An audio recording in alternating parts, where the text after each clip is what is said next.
I think certainly being focused on something that you're confident will have high value to someone else, and just being really rigorous in making that assessment, because people tend to, a natural human tendency is wishful thinking.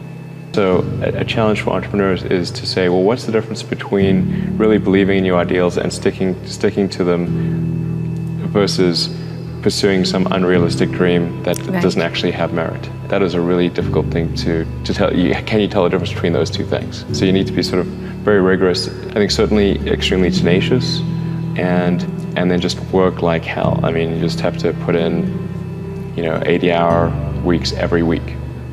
All those things improve the odds of success. If other people are putting in 40-hour work weeks and you're putting in 100-hour work weeks, then even if you're doing the same thing, you know that you will achieve in 4 months what it takes them a year to achieve.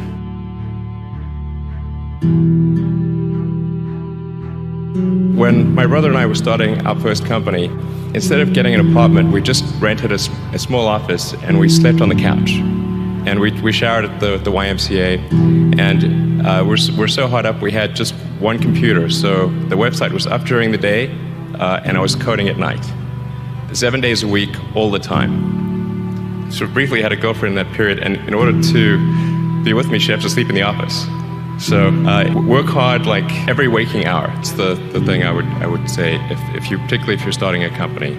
And I mean, if you do simple math, say like, okay, if somebody else is working 50 hours and you're working 100, you'll get twice as much done in the course of a year as the other company.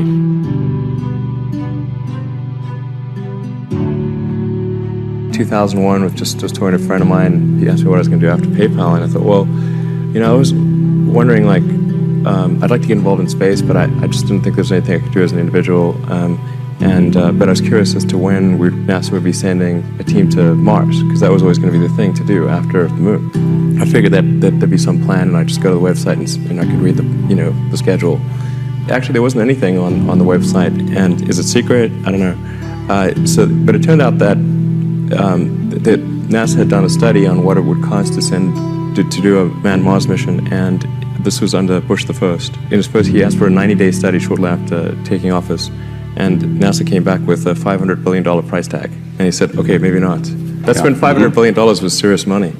So then that got totally shelved, and it was like you were not allowed to talk about any kind of crewed mission to Mars at NASA. Anyway, but I thought, well, if I can do something that would galvanize public interest, and then that public interest would translate to additional appropriations for NASA and increase their budget, then maybe they could do it. So actually, what I sort of thinking I would do is send a small greenhouse to the surface of Mars with seeds in dehydrated gel, and the public tends to respond to precedents and superlatives. So this would be the furthest that life's ever traveled, the first life on Mars. I tried to figure out how to do this with the proceeds that I had from PayPal, and I was able to figure out how to get the cost of the spacecraft down, and the communications, and the little greenhouse and everything. But the one thing I couldn't compress was the cost to launch, because there are only a few options, and the US options were way too expensive. And so I ended up going to Russia 3 times to try to buy.